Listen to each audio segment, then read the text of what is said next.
Hello, welcome to Tuesday Toolkit. I'm sending this on a Wednesday because I had to wrap up some research for the strategy before I send it out.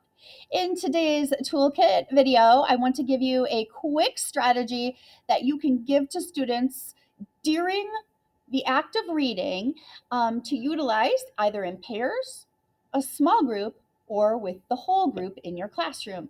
The strategy is called Click or Clunk, and this is an informational reading strategy that is used to teach students to self-monitor their own understanding. So it teaches them to stop if they don't understand something. This is a skill that kids need to learn. They don't do it naturally. So let me help you understand the strategy. I know this is a little bit hard to see, but basically, during the act of reading, students will read one section of text, usually a paragraph, together in a small group or with a partner, or maybe even as your whole group, you're going to do this. After each paragraph, students will somehow signal whether the text clicked or whether they had some clunks. If the students signal click, it means they understand what they read. The words looked right, they sounded right as they read them, they felt like they learned something new. Clunks represent misunderstanding, something that didn't look right, sound like the student didn't feel like it made sense to them. We need to intentionally teach kids to stop after every paragraph and ask themselves the question, did it click or do I have a clunk?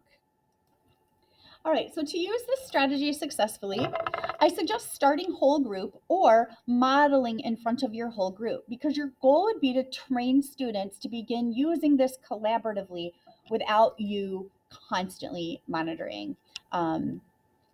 So we can use this with partners or small groups. And the idea, again, is to teach them to strategically monitor their own understanding and fix up their comprehension when it fails. Okay. So we have to train students how to respond if they signal that it has clicked.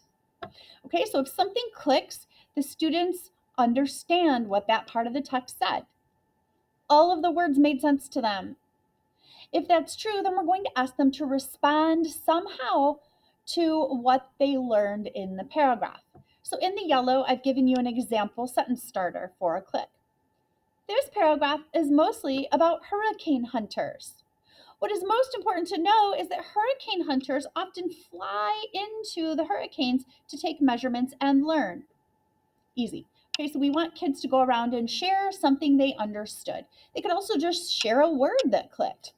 I learned that a meteorologist is someone who studies the weather. Simple. A clunk, if a student signals clunk, it means they didn't understand the main ideas or the gist of the paragraph, or there was a word or phrase that confused them. They are also communicating that they know they need to use a fix-up strategy.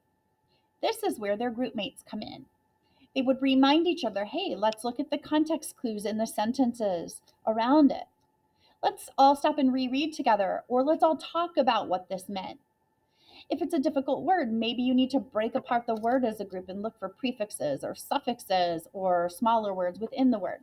So we have to teach students these strategies and what to do when something doesn't make sense. We also have to teach them to support one another because while one group mate may have all clicks, another group mate may have a clunk, and we want them to work through that as a team. So how would students signal click or clunk? Here are some ideas. One is I've created these click or clunk reading cards. You would ask students to all hold a card. I usually laminate them front to back so you have a green side and a red side.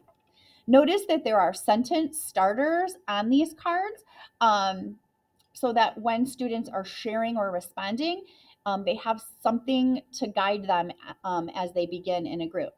So students in the group or in the partnership would read one paragraph together. Then they would both signal with either their click or their clunk.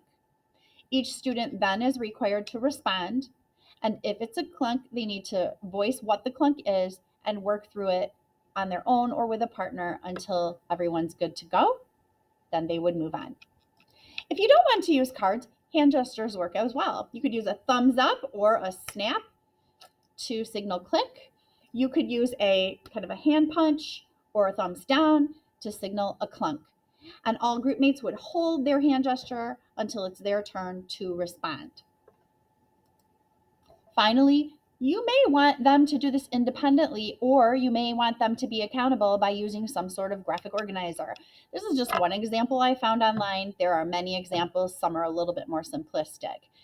So that's another option if you want to see their thinking in writing once they've learned the strategy. So how is click or clunk used? Let's be a little bit more specific. Pairs or the group will read one paragraph, and you will train them to then stop and respond using click or clunk. Hand gestures, cards, whatever you decide. You go around the circle or around the room, and students will then each explain what was their click, what was their clunk. If it's a clunk, you want to support that student until he or she feels confident, and then you continue forward reading the next paragraph. To level this up, I want to give you a little heads up.